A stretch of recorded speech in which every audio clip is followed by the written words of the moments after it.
I'm Adam Hamilton, and I'm the host of this podcast, Making Sense of Faith. It's a podcast for people with questions, for people who already believe, people who aren't sure if they believe.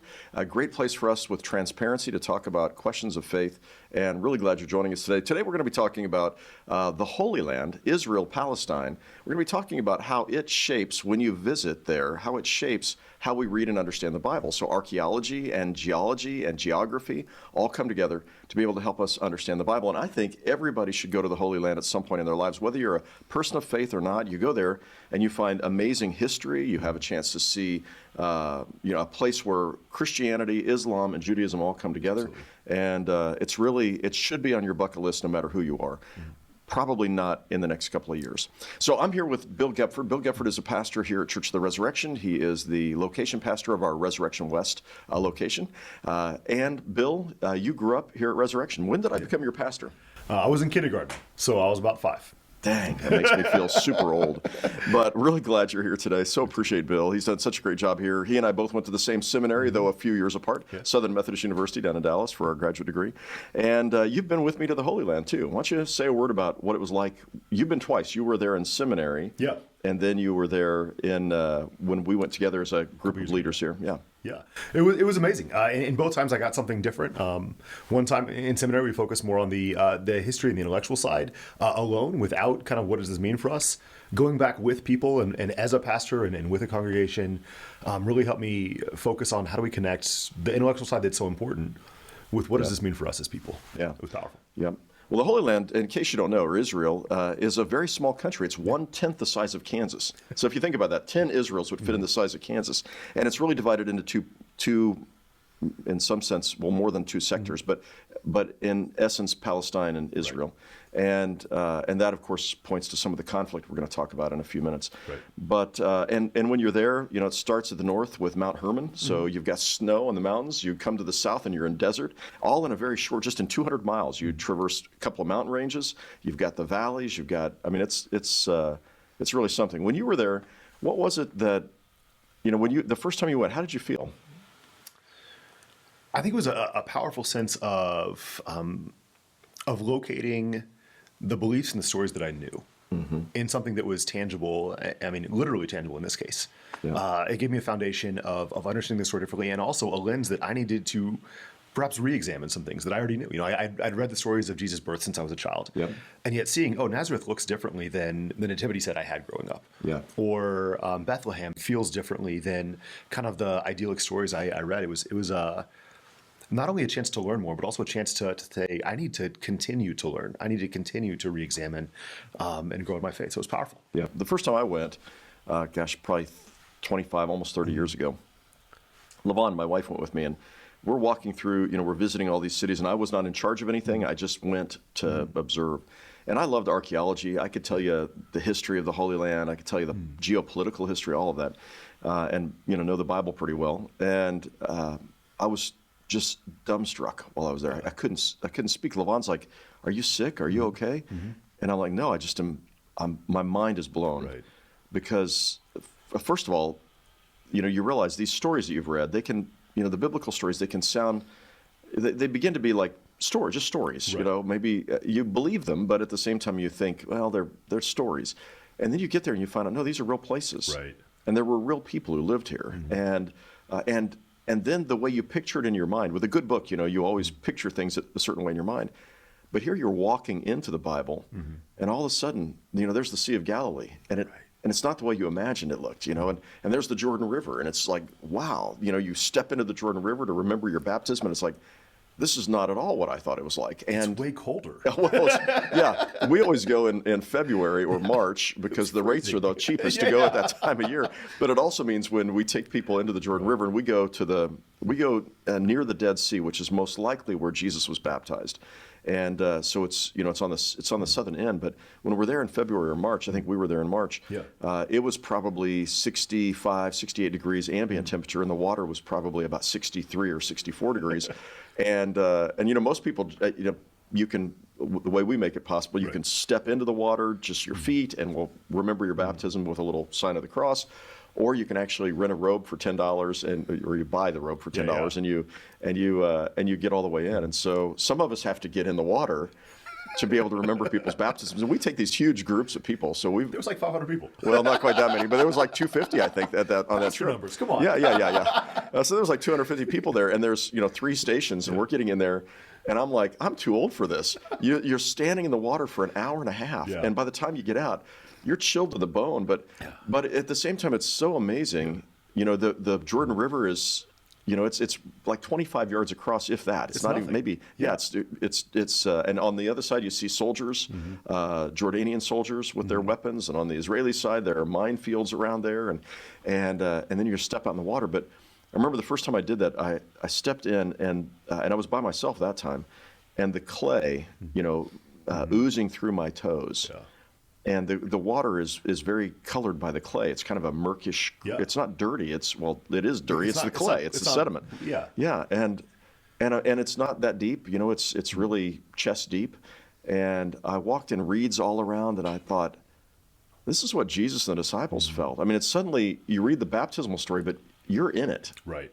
You step in the Holy Land. You're stepping into the Bible. I love that you brought up that there's soldiers on one side, there's minefields all around, and yet. I think for you, and I know for me as well, like in that moment, all of that passes away. Yeah. And it's the story. Yeah. So I want to hit back to something you said. You said this is the most likely place that Jesus was baptized. Yeah. Scholars debate, did this happen in this place? Did this happen in that location? Walk us through what that looks like for you and kind of how those debates happen. Yeah. So, we really don't know exactly where many of these things happen. We know certain places. We know the Sea of Galilee, and we are pretty sure that the ruins we've found for the town of Capernaum are the town of Capernaum. Right. So this is where Jesus lived for 3 years of his, during his public ministry, and probably stayed in the house of Peter and his mother-in-law. And so what's cool is when you're in Capernaum, you're walking.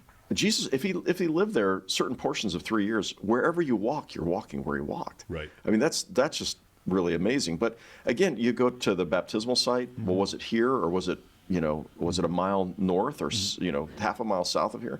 We can't know for sure. Right. What we can find is, like in the baptismal site, there are archaeological digs that have been done, and ancient churches that were there back from the 300s. Right. And so at least as early as the 300s, people were coming here remembering the baptism of Jesus.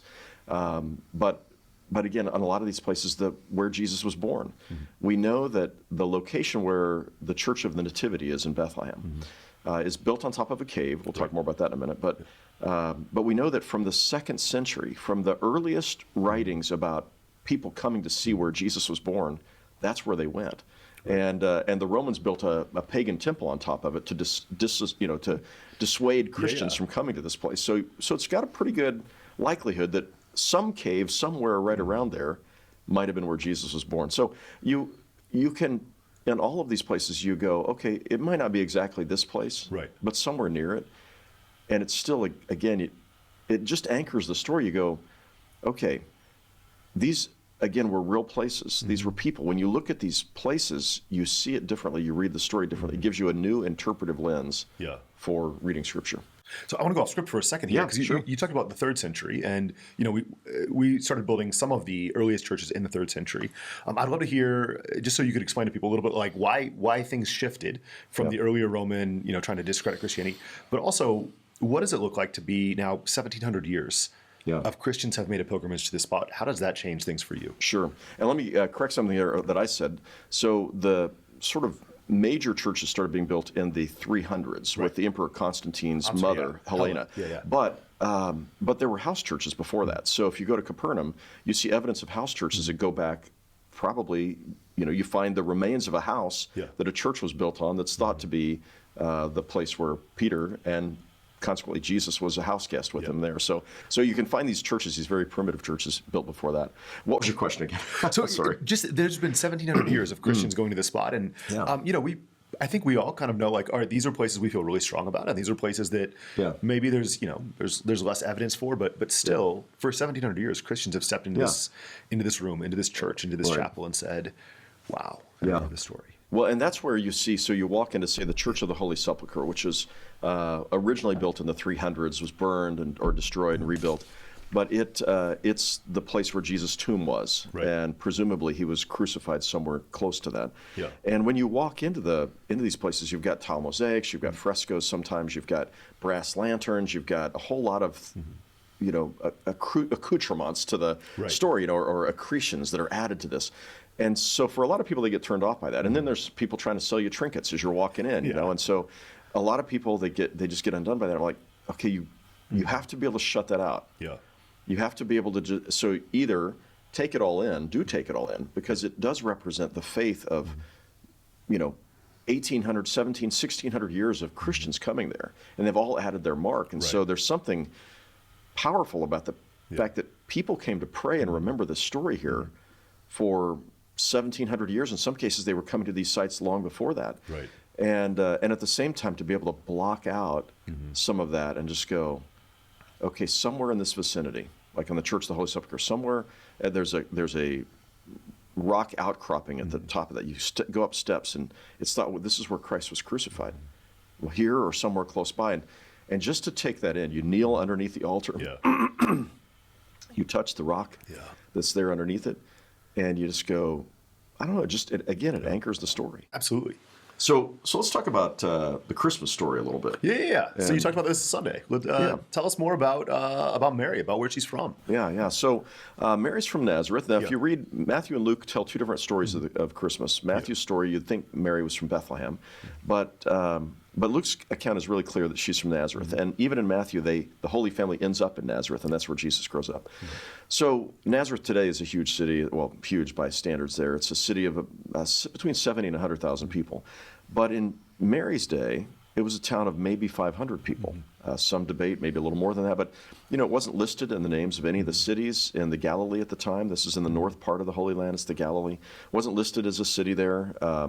When Nathanael finds out from Philip that Jesus is from Nazareth, his response is, "Can anything good come out of Nazareth?" Yeah. And so it was the other side of the tracks. Right. And 4 miles away, so an hour walk away, was the beautiful city of Sepphoris or Sepphoris. And there you can see the archaeological ruins. They had shops, they had main streets, Roman roads. They had they had a Roman theater. They had villas, luxury villas. I mean, it was anybody lived in Sepphoris or Sepphoris. And 4 miles away was where the people who did the laundry and the cleaning and the handiwork of people in Sepphoris likely lived, and that's Nazareth.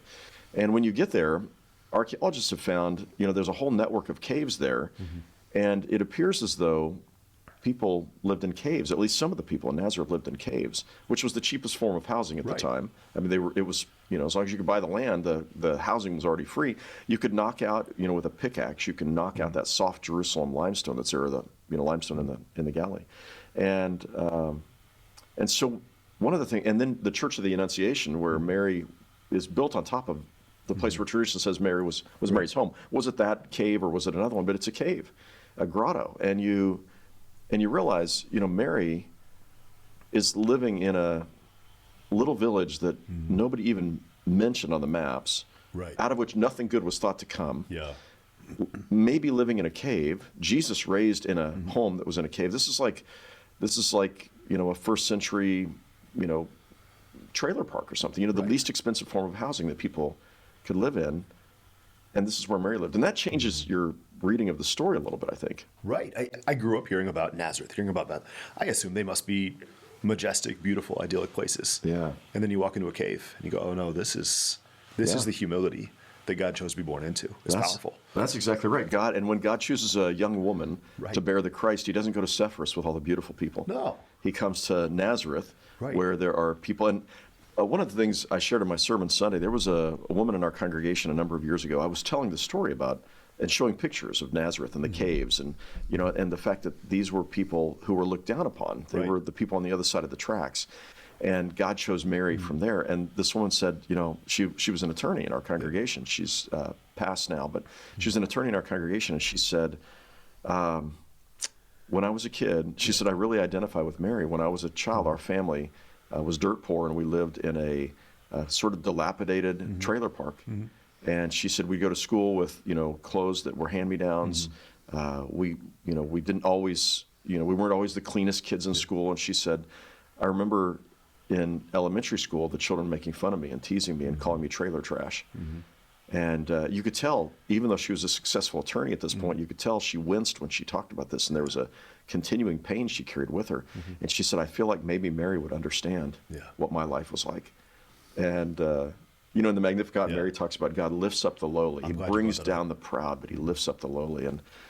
But you see that when you go to the Holy Land. All of a sudden you go, oh, yeah, I've been to the luxury villas in Sepphoris, the tile mosaic floors. Yeah. And now I've been to the caves where Mary lived. There's an even starker contrast, it seems, between folks in Nazareth and folks in Sepphoris than at least what we see around here, or at least what we seem to see in some ways. I mean, you talked on Sunday about how the luxury villas in Sepphoris had tile mosaics that were more beautiful than any house I've walked into. I mean, just amazing work. That's right. It's interesting, too. I think about places you and I have both been around the world in mission. I think about outside of Johannesburg, there is a partnership we have with a preschool and elementary school that's built on the trash dump. That the trash is hauled there from both Pretoria and from Johannesburg, parts near Johannesburg. And this village was built on this trash dump decades ago, and generations grow up here. Yeah. And we've helped fund this preschool. I've been there two times, and we've helped fund this preschool for children so they have a fighting chance at escaping poverty. But the people live there in 2x4 shacks. Yeah. I mean 2x4 in plywood shacks, 4x8 sheets of plywood or cardboard or whatever. And when they hear the story of where Mary grew up, what does that mean to them? That God chooses the lowly and brings down the proud. I mean, it's a very powerful thing you see when you're in the Holy Land that you miss just reading the story in the Gospel of Luke. Right. So that's Nazareth. I want to talk about maybe the other side of it, and that's Bethlehem. So tell us who's from Bethlehem and why is Bethlehem important? Yeah, so we think Joseph was from Bethlehem. A lot of times people assume that Joseph and Mary were both from Nazareth, but highly unlikely. Yeah. They have to return to Bethlehem when the emperor orders a census and says that the males have to go back to their hometown. So, in all likelihood, Joseph grows up in Bethlehem. It's the city of David. This is where David grew up. It's just outside of Jerusalem. I think it's 3 miles outside of Jerusalem. And it was on the edge of the Judean wilderness. Okay. It was there. The story goes back all the way to Ruth. So 1,000 years before the time of Christ, even a little before that, we find David's great grandmother Ruth, is from this town as well, and it was a place where they harvested crops. There were Bedouins who had their sheep. There were, so this is Bethlehem. The word Bethlehem literally means house of bread, and so. Joseph and Mary have gone back to Joseph's hometown during the census, where they come. They're going to give birth, and all of a sudden, of course, all of Joseph's families had to come back. Right. And we typically say there was no room in the inn, but there was likely no inn in Bethlehem, and the word "inn" in the Greek in the Gospel of Luke, or excuse me, in the Gospel of Luke, is kataluma. It actually literally meant guest room, or an upper room. And so the kataluma was probably the guest room of Joseph's house. Now the houses in that time were pretty paltry as well. So you walk in, and there was a kitchen, family room, where you could actually bring the animals in at night as well if you needed to. And but most people in and around Bethlehem had caves. They built their homes on top of these caves, and the caves, we might think of it as a basement, but it was actually the barn. That's where they brought the animals in for safety at night. So the house was built on top of a cave, and then you've got the house, the main floor with the parents' bedroom, and the parents' bedroom was also where the children would sleep. Right. And then you went up the steps, and there was a guest room, a kataluma. So when Mary and Joseph come there's no room for them in the kataluma, in the guest room, because it's already filled with people. And giving birth, the bodily fluids that are spilled during that process, the water that breaks, any blood, anything else, makes everything unclean that it touches. And so the family offers them the only room that's left, and that's the cave underneath. Right. And when you go to Bethlehem, you visit the Church of the Nativity, where Jesus is born, and or at least from the earliest times, people said this is where Jesus was born, and it's built on top of a cave. Yeah. And you go down the stairs into this cave, and again, it's one of those places. I've had the privilege of being there when we went early to film, and they had a special permit, so I could just stand in the back of the cave. And just try to take that in and imagine the scene. But anyway, it's pretty remarkable. What's really remarkable, though, is did we go to the Herodium when you were there? Well, I've been to the Herodium twice. Yeah. Okay. Yeah. And so, if you're standing on the hilltop where the Church of the Nativity is, you look across the desert just a few miles, and you see this. It looks almost like a volcano. It's a mountain that's had the top cut off, and when you ask, what is that? Well. And there's like a stubbier mountain next to it. And what you find out is this was King Herod's palace that he built for himself, and also the place where he'd be buried. And he took, kind of a hill that was already there, and he chopped that hill down into blocks, the stone, and he built a man-made mountain next to it. And that mountain is about the size of the Great Pyramid in Giza. So it's almost as if he's saying, I'm going to build something to myself, a monument to me that's about as big as the Great Pyramid in Giza. And then he builds a palace on top of it. There's even a swimming pool inside that palace, and you can go visit the ruins. And as you walk around the top of it, you go, Herod's walking around this place. He could have been walking around this place when Jesus was born. Sure. He's the king that the Romans allowed to rule from there. He's Idumean, kind of a cousin of the Jews. Considers himself the great king of the Jews. He'd like to see himself as the Messiah. Yeah. And he's also paranoid. He's near his own death when Jesus is born. He's had his own children put to death and his favorite wife put to death because he's afraid they're going to take over the throne. Yeah. And you can imagine King Herod pacing across the top of his palace, able to see the hillside several miles away, where in a cave underneath there, this child is born into what was essentially a first-century parking garage. The donkeys and the animals were kept inside there at night. Just such a contrast again in how God came to us, in abject or generally fairly poor, and born in the stable because there was no room in the guest room. Adam, I want to jump in. Yeah. Oh, Matt Williams, he speaks. Matt is our producer of this, and I've invited him to jump in anytime he wants to. And Matt, what do you got? So part of going to the Holy Land and bringing the story to life in new ways is what the land can teach us about the story. And so I've heard you talk in the past about the distance between Nazareth and Bethlehem and the timing with which Mary would have made that journey. And what's interesting is, in Luke's gospel, it's literally 2 sentences. There's a decree to go get counted for taxes, and then they go. Could you paint that picture a little bit clearer for us so we can get a sense of the humanity of what those 2 little verses actually meant? Yeah. And let me mention one thing. First, we imagine Mary riding a donkey, and let's just hope she had one, but the story doesn't say she got to ride a donkey. So some years ago, I decided I want to walk that journey. Now, I couldn't walk the whole thing. It takes about 8 or 9 days. You can do it in 6 days, but if you're stopping at water sources, you're with a caravan, you got to make sure the animals get watered. It's a 9-day journey. One BBC journalist, I think it was BBC, took 10 days to make that journey. And she's probably 8 months pregnant. Yeah, she's 8 months pregnant. Yeah. And so great with child. And when you leave from Nazareth is more lush. You pass through a valley, the Jezreel Valley, and it's filled with olive trees. And so you're going to spend a day or so passing through the Jezreel Valley. Then you're going to end up coming to the first of 2 mountain ranges. So you pass through the valley, you come to the mountain ranges, and what I would do is I'd walk for maybe an hour or 2, and then I'd have a driver pick me up and take me to the next place. They didn't have that luxury. Right. And by the way, when you read the Bible, this is one of the things that struck me is being there is you read, well, Jesus went from here to there. Right. That's a verse or a half a verse. Some years ago, I went by myself and I backpacked across what's called the Jesus Trail and across the Galilee, and it hit me, my gosh, what's a half a verse was a day's journey. And I wonder what they're talking about. Jesus, I wonder what he's doing during that day. I wonder what he does when he comes to these villages that are not even mentioned in the Gospels. And so you find that with Mary and Joseph as well, as they were probably traveling in a caravan, people returning to their homelands, Jerusalem, Bethlehem, and others.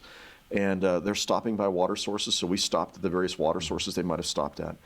They're passing along the route of the patriarchs. It was a highway from ancient times, probably the route that Abraham would have traveled through the heart of the country. It's actually through the heart of the West Bank today, and they travel through there, and finally they come to a second mountain range. And so even though as the bird flies, as the crow flies, it's not it's 90 miles max, maybe not even that far, but you're zigzagging up mountains. You're crossing these. You're going up and down, and again, it was. Not everybody can do that. Generally, groups don't pass through the West Bank. Our groups almost always do.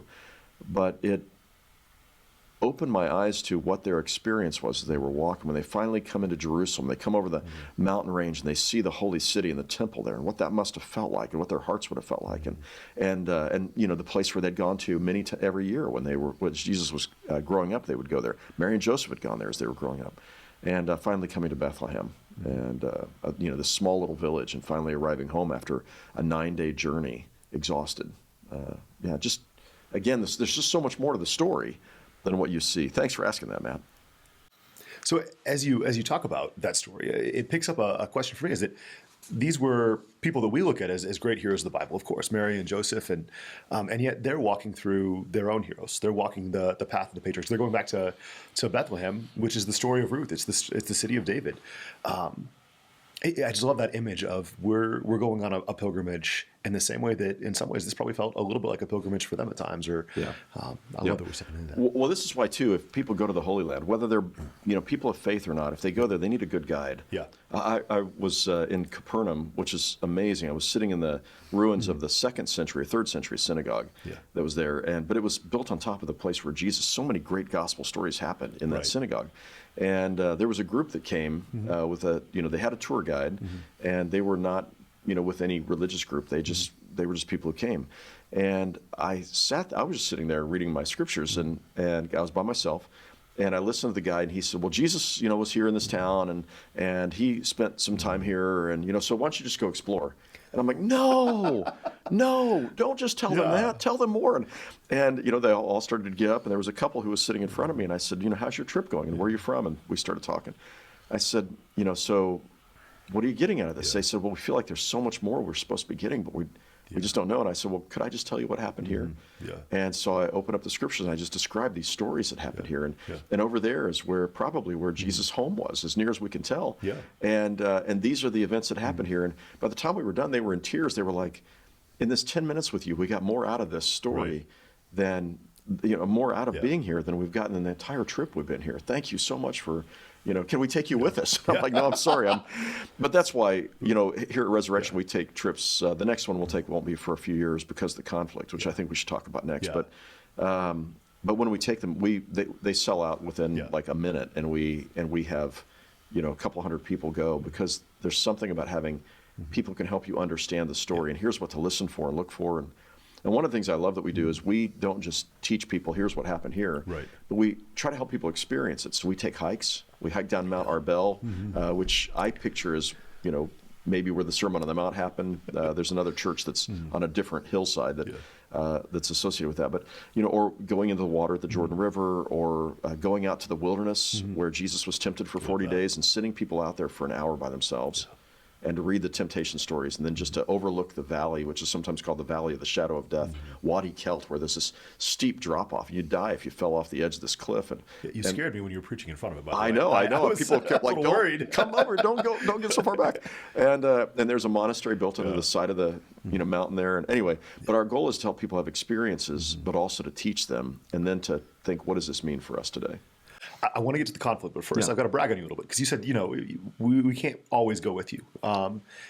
When I went the first time, I went as a seminary student, and it was incredible. We learned all the intellectual stuff. I had a great group with me. But the day we went to the cross, the day we went to the Holy Sepulchre, it was a busy day. There was a lot of logistics. And so I didn't really get much out of it, I'll be honest. And I think that sometimes happens. Like our holiest shrine. I mean, it's like the most important place in Christianity, all of Christianity. Like, I think I got done with the Holy Sepulchre, and I'm like, all right, now when are we getting to the cross? It's like, oh no, that was 20 minutes ago. I was like, oh well. So I went back on our free day, and we had a day for the end of it where you could go do something you missed in Jerusalem, or shop, or something else. And I went back, and I had a copy of your book, 24 Hours That Changed the World. And so I would absolutely agree. If you can take a guide, please take a good guide that not just knows the intellectual side, but helps you make sense of it. But that was really powerful for me, being able to read through the book. All right, this is the last 24 hours of Jesus' life. This is where he was held. This is where we think he stood in judgment. All of those things, absolutely powerful. So, well, one thing you mentioned the book, and I love that book. There's another book I wrote. If you can't go to the Holy Land, but you'd be interested in knowing more, it has photos, it has maps, and kind of walks you. It's called The Way, and it takes you through from the birth of Jesus to the death of Jesus and his resurrection, and it ties into the Holy Land. So that may be something you'd be interested in if you're a listener, to find out more about the Holy Land and see some pictures and other things. I think that can be helpful. And I think Matt's going to throw some pictures into the show notes of this podcast as well, so we'll have those for you. I do want to talk about conflict. So we've talked about through this kind of whole podcast, you see this dichotomy of God being working through people who are part of the Amharets, the people of the land, the lowest class. And there's often a sharp a sharp dichotomy with them, with some of the more established people. We still see a sharp division in the Holy Land today. Now, it's a different division, and there's a lot of history there. But tell us, with the current hostilities between Israel and Palestine, do you think we're going to go back anytime soon? Tell us a little bit of kind of experiences you've seen and where you've seen God even in the midst of that division. Well, you mentioned Am Haaretz, which was a term of derision in the first century. People of the land. These were the uncouth, the uneducated, the lower classes, often nominally religious people. And the term doesn't show up in the New Testament. It describes who Jesus was constantly associating with. He was constantly associating with, ministering to, caring for the people of the land, the low class, low life, the outcasts, the outsiders. And I love that about Jesus. That's part of why I became one of his followers, is I felt like if God came to us, I think that's who God would associate with. I think he'd be coming. And that's kind of what we've seen in the story of Mary and, from Nazareth, not Sepphoris. And in the Holy Land in the time of Jesus, the divisions were between the Samaritans and the Jews and the Romans also, or the Greco-Roman. And but especially the Jews and the Samaritans. And Samaria in that period of time just happens to be where the West Bank is, where the Palestinians are today. And so there's a lot of similarities between the conflicts between the Jews and the Samaritans and the bad blood that was there between them in Jesus' day. And of course, Jesus heals Samaritans. He travels through Samaria. He makes a Samaritan the hero of one of his stories, the parable of the Good Samaritan. And today, the Palestinians. And Go ahead. You travel through Samaria. A lot of churches will will refuse to travel, or out of safety choose not to. And most groups will not travel through the West Bank. They travel around the West Bank, just like Jews did in the first century. They'll 100%. travel right along the Jordan River. They won't go right through the center. We always, as long as there's not some kind of uprising happening, we're going to travel through. And the Palestinians are so grateful that we come through, that we buy meals at their places, that we hire Palestinian guides, that we want to show their locations, and some really powerful things. I wish we had time to talk about drawing water from the Jacob's well in Sychar, modern day Nablus. But the conflict, the modern conflict. So there's always been some conflict there, but for a long time, Jews and Palestinians, and the term Palestinian is a more modern term. They were just people of the land. They were people who lived in the land, and they weren't Jews. They were Arabs who lived in Israel. And for the vast majority of the last 2,000 years, the majority population in the Holy Land were not Jews. They were the people of the land. They weren't Arabs. Well, they were Arabs, but they weren't Muslims yet, because Islam didn't come along until the 7th century and begin to spread into that area. So you've had people who've lived together. Then there were the Islamic conquest of the land, but even then there were people who were living together, and on into the 20th century. So around the year 1900, there were about 8% of the population in the land were Jews, and 92% were Arabs. And of those Arabs, many of them were Christians who lived in the land. So Arabs and what are now called Palestinians, after the ancient term Philistia, by which then it became known as Palestine. But many of them were Christians, many of them were Muslims who lived in this land. They lived together. Zionism called for people to return to for Jews to return to their homeland, which is a beautiful and powerful, compelling thing. Every year, my Jewish friends at the Passover, it's next year in Jerusalem. I mean, there's this just longing for a homeland. And of course, so there was people buying land, Jews buying land, moving back to the Holy Land, and there was some conflict that was generated around that. And then, leading up to the Holocaust and during the Nazi regime, there were more who were coming back. And then and I'm oversimplifying what's a much more complex history. But after the Holocaust, of course, a call for people to return and a call for an actual homeland, the State of Israel. United Nations announces this. It's no longer going to be a British mandate, and Israel is born, and there was going to be 2 states, and immediately war breaks out. And what I find, we always take groups over to try to understand, while we're there, we try to understand the conflict.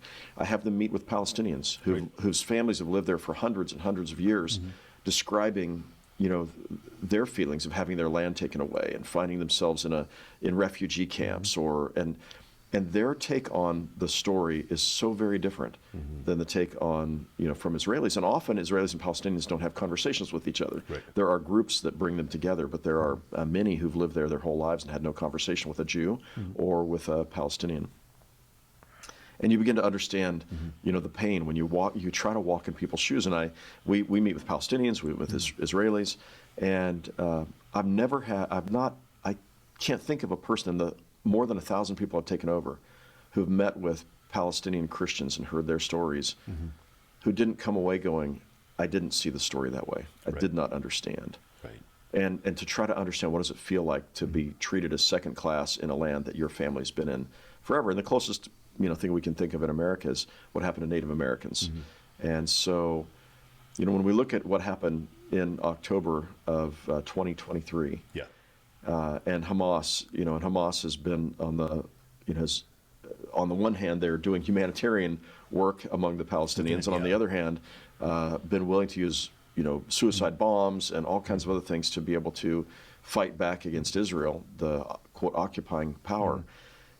But you see what happened in October. It was a horrible thing. So you can't justify that kind of violence, but you can try to understand what gives rise to that kind of violence. Right. What are the conditions in that land, and how do you ever get past violence and move to people living together in one place in one land?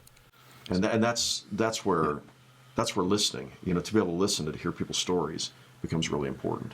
So there was one night where I don't say snuck out, like we were all back, at the hotel going to bed, and you and a Rabbi Art, and a native Palestinian leader got together and had dinner. And I wonder if you'd be willing to share a little bit about that. It felt like a joke almost, the setup of a pastor and a rabbi and a Palestinian get together, and yet it's a beautiful picture of hope, I think, in the face of this. Well, it is, and the Palestinian is a friend of mine, and he owns the Waldorf, or is one of the owners of the Waldorf Hotel, which is in Bethlehem, and all of its views look right out into the security wall that rises, 25 feet high with barbed wire on the top and guard towers there, and so his hotel looks out at all those and he's experienced the pain of, and his family are longtime Christians in that community.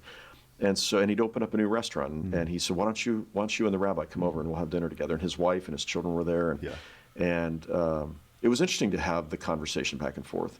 I wanted my rabbi friend Art, who's just a dear brother of mine, and for him to have a chance to hear from Wissam, his story, and what the pain feels like, and at the same time for Art to be able to share the yearnings of his people and what his hopes are. He doesn't want injustice happening for people, and I find there's something about bringing people together. We did the same thing here in Kansas City, where on my podcast it was my Tuesday Vespers a year and a half ago, I had the head of the Palestinian American Medical Association on the podcast, or on the Vespers, along with Rabbi Art, and each talking about their stories, and there's, and one thing I was going to share as we prepare to wrap up, is,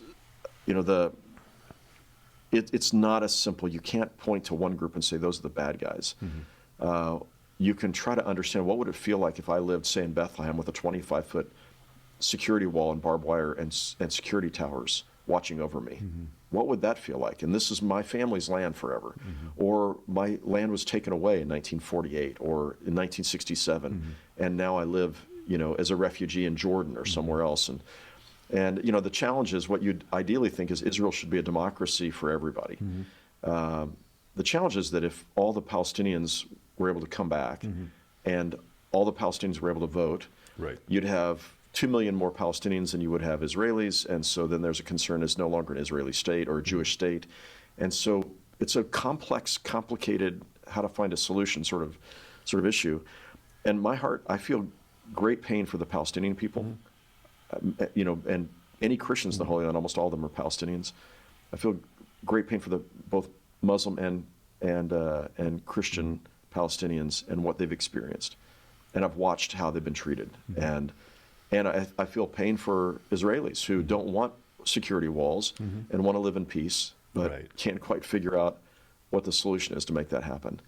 It's complicated, but I do think anybody who's listening to this podcast, you have to walk in the shoes of someone else, understand what their story is before you can make a judgment about this. But I do think about, and this is where I want to end, with the conflict there. I'm always reminded of Langston Hughes' poem Harlem. And then it written, in the aftermath of some of the uprisings in Harlem in the 1930s and 1940s. 1943, I think, was the last one before he wrote this. And you're familiar with these words. What happens to a dream deferred? Does it dry up like a raisin in the sun, or fester like a sore and then run? Does it stink like rotten meat, or crust and sugar over like a syrupy sweet? Maybe it just sags like a heavy load, or does it explode? And that described the uprisings. When people feel like they've been oppressed long enough, they rise up, and violence sometimes happens. And again, that doesn't justify it. Just we have to understand, and until we understand, and until Israelis and Palestinians understand each other well enough, walk in each other's shoes, there's probably not going to be a lasting and just peace. And what's happened since the uprising in October is 40,000 plus Palestinians who've been murdered, killed, destroyed by bombs, and only a small portion of them were Hamas. Right. And they were all human beings. 100%. Well, this is certainly a complex. I mean, we're not going to solve this in a single podcast, no doubt. And yet it reminds me of something you said about 10 years ago. It was after the slaying of Trayvon Martin, and another just divisive political time in our country. And you quoted an Episcopal bishop. He said, I don't know all the answers, but I want to live in a world where George Zimmerman gave Trayvon Martin a ride home out of the rain that night. I think we can spend forever pointing fingers, and we can talk about justice, but I think we also need to talk about hope. Yeah. Tell me, as we move into Christmas, do you see hope, and where?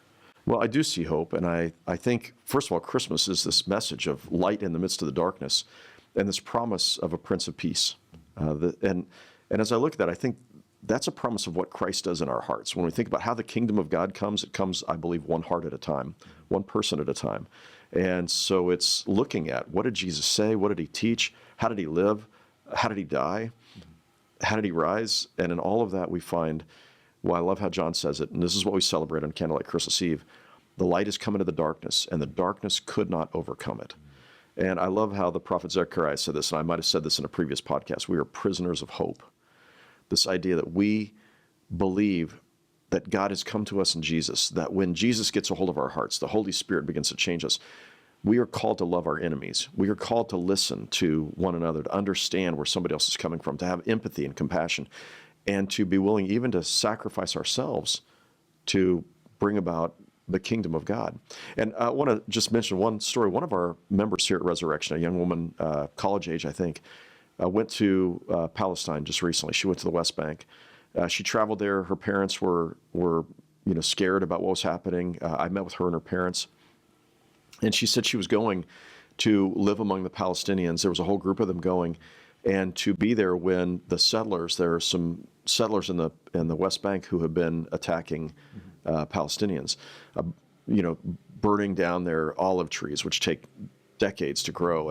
And they said, we're going, and they'll know that Americans are there with them, and that will keep either soldiers or settlers from attacking these people. And again, this idea, she's going there to stand with people who are voiceless. And one could do the same thing in places among Jewish people. In fact, in Kansas City, we've tried to do that with the Jewish community, to say, we are with you when there's anti-Semitism. But this idea that our faith compels us to stand with people and to be instruments of the Prince of Peace and to bring light into the world. And ultimately, the darkness cannot overcome the light. And that's what we celebrate at Christmas. I just want to encourage people who are joining us for this podcast, if you ever have a chance to go to the Holy Land, do. If you can go with a group, a church group, that could be really helpful to you. And I think you'd find it to be an amazing, remarkable experience. And take the time to listen to both Palestinians and to listen to Jews, or Israelis in particular, Jewish Israelis, in the Holy Land if you get a chance, or your Jewish friends in Kansas City or wherever you might live. And you're going to find, there's two sides of that story, and it's really helpful to try to hear both sides and walk in both sets of shoes. One book I'd recommend is a book called The Lemon Tree, and it tells the story. It helps people in more modern times understand this story. So I'd recommend that book as well. Hey, thanks for joining us today. Bill, thank you so much for joining me for the podcast today. And we wish you a blessed Christmas as you're approaching Christmas. Hope you'll find a church where you can experience the joy of Candlelight Christmas Eve this season. And again, thank you for joining us today. Thanks for tuning in to Making Sense of Faith with Adam Hamilton. Do you know someone wrestling with life's biggest questions? Share this episode with them, because the more people willing to embrace the hard questions, the better. Do you want to go deeper? You can visit makingsenseoffaith.com to find the show notes and additional resources. That's also where you can sign up to get the notes and resources delivered straight to your inbox. If you enjoyed this episode, hit subscribe and leave us a rating in your podcast player. That'll make sure that you get the latest episodes and help others find the podcast. You can also subscribe to our YouTube channel. Hit that notification bell to catch future episodes and videos there. Until next time, remember that your questions matter. Doubts are normal, and making sense of faith is a lifelong journey. We'll see you on the next episode of Making Sense of Faith.